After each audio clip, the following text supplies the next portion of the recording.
Hello and welcome back, and this is a lesson learned, and that's okay. So we've got plenty of positives. The cucumbers in the greenhouse, I just can't keep up with them anymore. We're having 2 a day and that's not enough, so I need to start pickling some of those. The onions, they need to come out. We've got the blue bananas, they need to go into the top bed, so do the sweet corn. I got dwarf French beans, they desperately need to get put into a bed. And then there's the blueberries to move, which I'm not looking forward to. They are ladened at the moment, so what I'm going to do is move them down here and put a netting around them here, and hopefully that protects them from the blackbird. Right, to start off, more of a positive note is this greenhouse. Everything is flying in here. You know, these cucumbers are just romping away, and this one I think has won the race. He's getting to the middle already, and there's yellow flowers everywhere. The basil is doing well, and we've just done a first haircut for that. And then we've got the tomatoes again, they're flying away. So I've just harvested these 6 mini cucumbers. I say mini, but look at the size of those. And it's really nice just to keep on coming in here and picking away. Right, the smell of these basil, and like I say, we did harvest quite a lot of this basil. I've just picked off this cucumber. I think I'm going to leave these 2 just for a little bit longer. I think I'll go with this one. This is another big mini cucumber, and this one as well. Right, and I think this one is going to, what have I got there, 3. Let's go with that one. But like I said at the start, we're just not keeping up with them. There's another 1, 2, 3, 4 that needs to be eaten in the next couple of days, and hopefully we'll keep to the 2 a day at the moment. But these needed eating just to keep them productive plants. And it's great to see, like I say, all these yellow flowers, but also the side shoots down there. Like I showed last week, this one had the first cucumber coming off the side shoot. Well, this side shoot down here is also got 1, and probably another 2 going to be ready in the next 1 or 2 weeks. So it has been very productive, all these cucumbers, and it's so nice to keep on coming here and eating them. But you get to a point where 2 a day it's not a bad amount to be getting, and that's what's been happening over this last week. Right, before going to the rat-tail radish, let's get onto these onions. There's some nice sized ones here. They seem to have bulked up just a little bit from last week. Well, a lot of them have all gone over, so the only one I'm probably going to leave is this one that's upright at the moment. The rest have all gone over. But it's also nice to just get them out before these red curry fly, because they really have grown quite a little bit after last week's planting up. So they're liking this position. And what this allows me to do now is to easily plant up the peas, the sweet peas at the back. I may do that off camera just simply because it's so hot, and having the camera out and directly in the sun, it's not liking it at the moment. But there we go, there's some of the onions, and they're looking really healthy. So hopefully I can just dry those off and have them as a little bit of a storage. But the ones that I picked last week, we've just been eating away at those, but we've still got plenty of those to use up.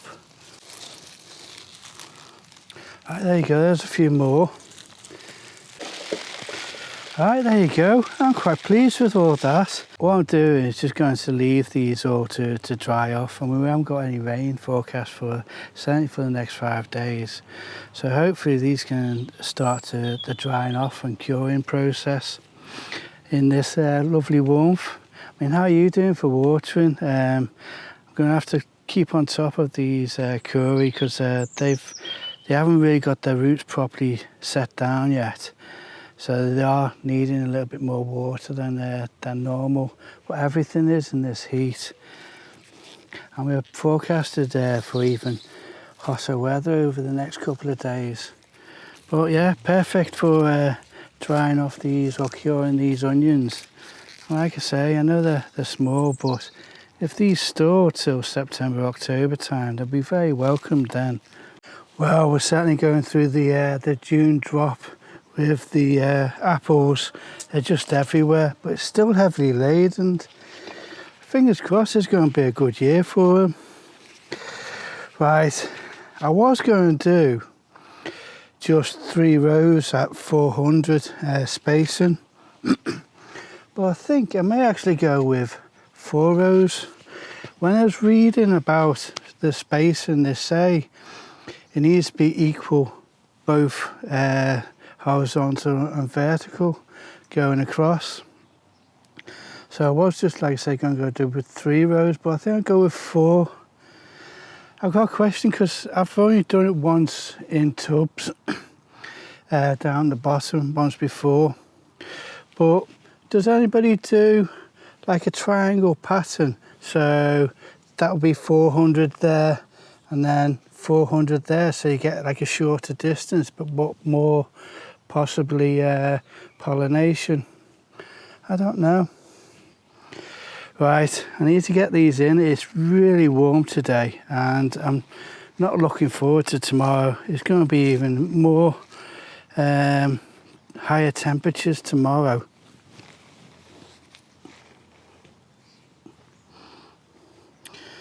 And then I thought I'd have the 2 of the squashes running through.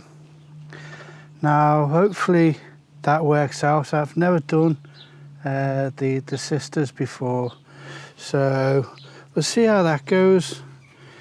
I know a lot of people try it, but apparently if you want to do the beans as well, which I may do purple queen, the dwarf purple queen, so I won't start them off till probably another week or 2 time, just to allow these enough time to get up to about there, so they've got something to climb up on.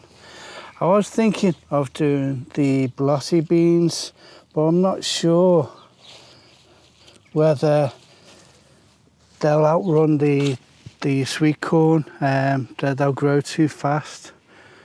But I'll see what how the weather does. You know, if we're getting really good weather for the next couple of weeks, then I may have a look at doing that. So, final question.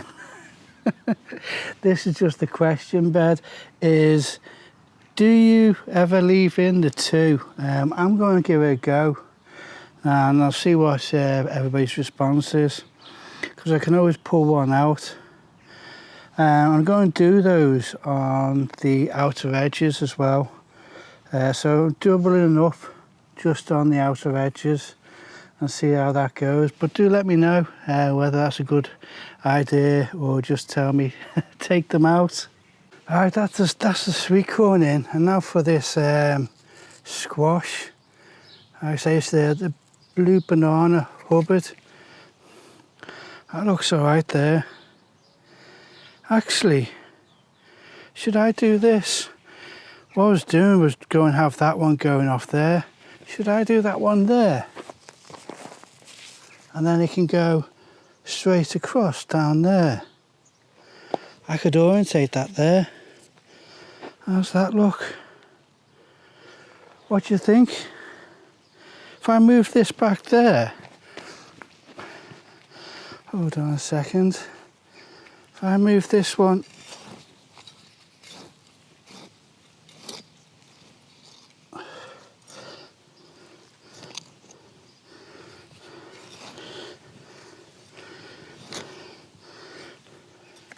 if I move that one back there, that means this has got plenty of sunlight there, and that's got sunlight there.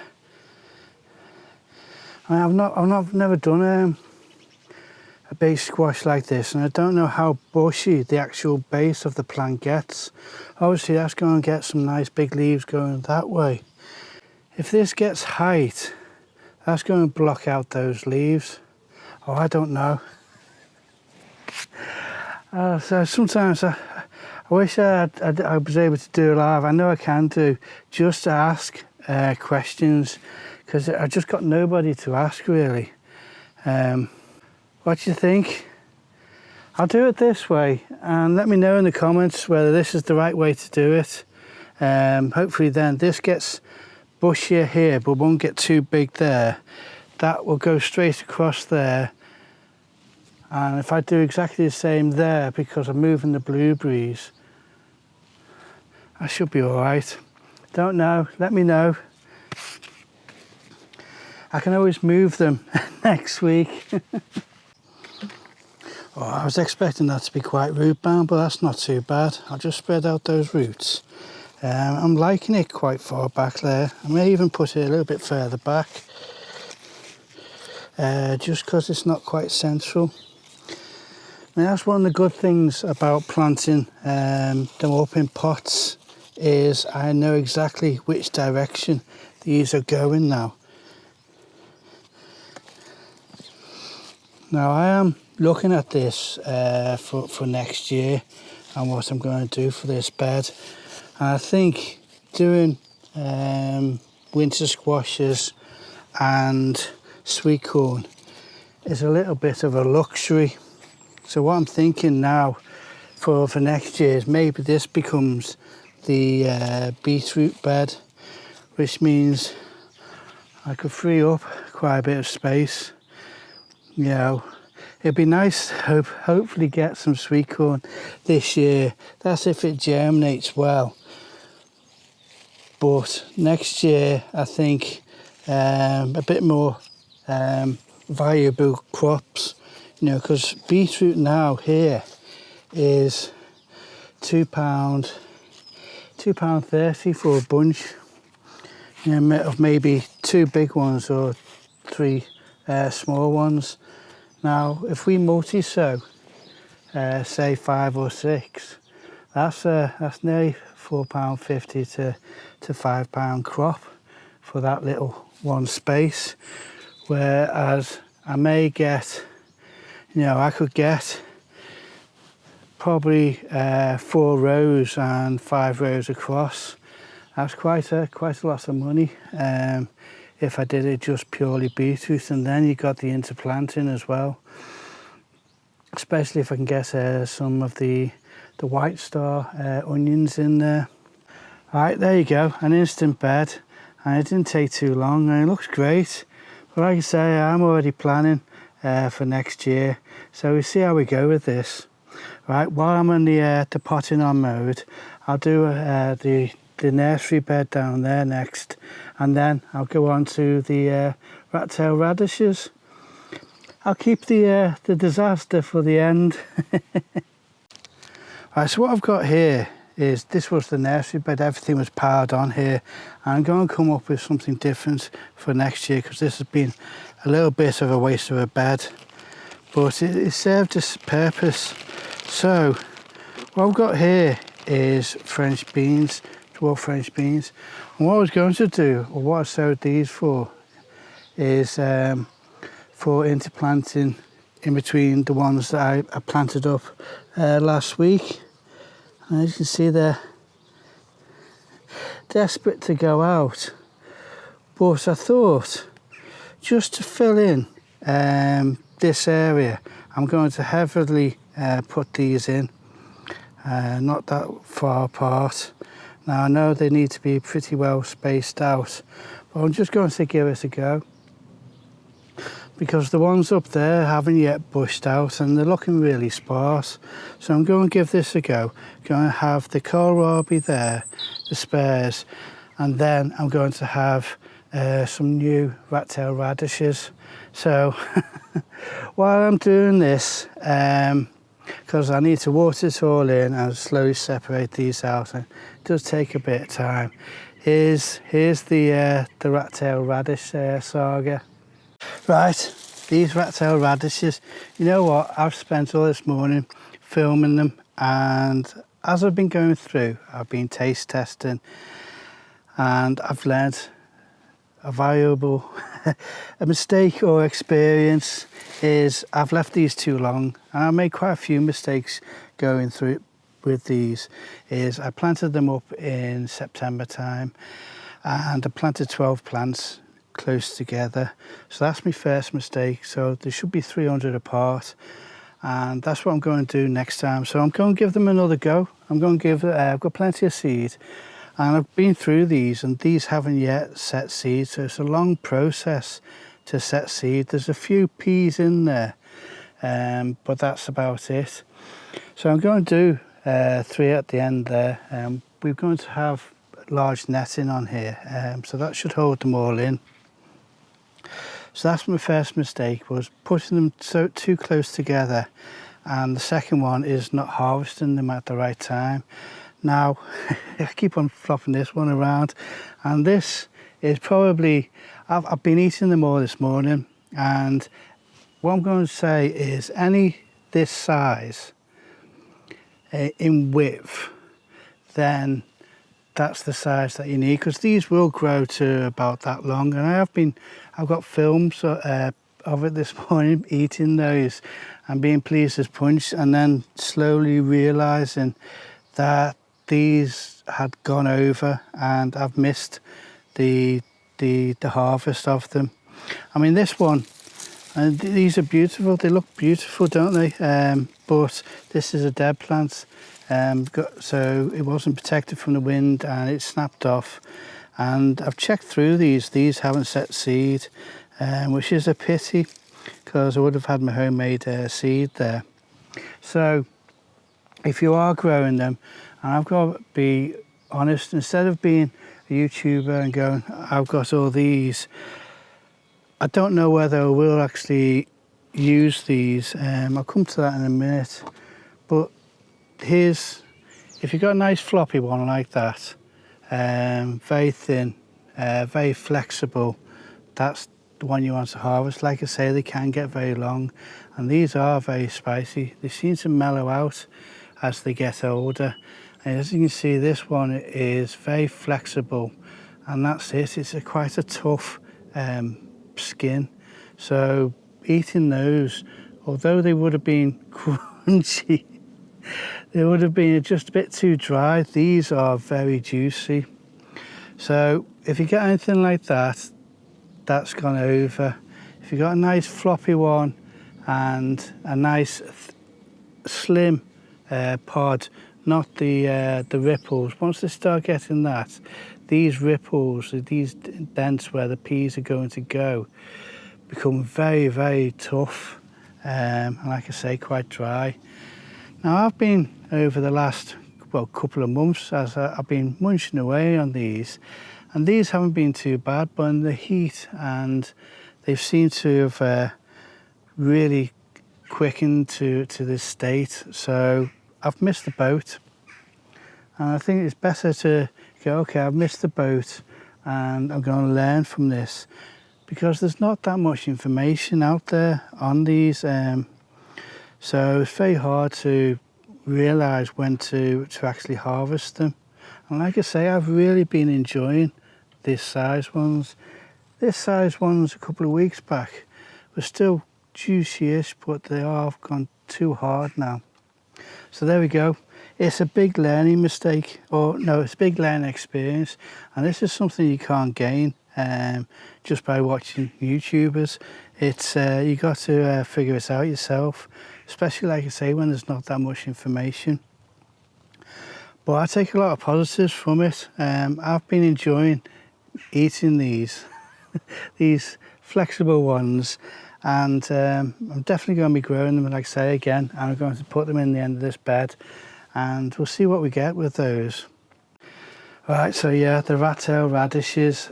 I was going to start this video off with what an abundance, and they sort of scuppered that plans, but everything else is really good. These, I'm going to be making pickles tomorrow. First time I'm going to be making pickled cucumbers, so I'm really looking forward to it. And we do have an abundance. We have an abundance of these cucumbers. If I knew how to do it, I'll make myself look like a cucumber now, because that's what I'm going to look like. So is Sarah. We're just eating so many at the moment. I mean, 2 a day, this size, it's a lot, and I've just done this just to keep up with them. There's still plenty more to harvest, and this thing is just flying. They all are, but it's really nice, and it's a really nice problem to have. So yes, we do have an abundance of cucumbers, and I'm really pleased with that bed. That's an instant bed.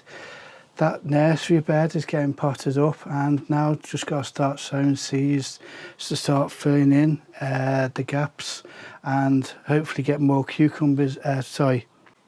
beetroots to go in where the rat-tailed radishes were. And yeah, that's just a learning curve. But yeah, really happy with how everything's growing at the moment. This heat is an issue for watering. Need to do quite a bit for these cucumbers, but I will get the watering system up and running once I've actually bought the stuff to do it. And I'm not going to do the blueberries until it's a little bit cooler. They're big pots, and I have had to keep on watering them, so they're going to be really heavy. So to do it in this heat at the moment, that's just no. I'm not. I'm a sucker for punishments, and I've probably gone redder and redder right the way through this video. So yeah, I'm really pleased, and like I always say, I hope you enjoyed the video, and I hope to see you again.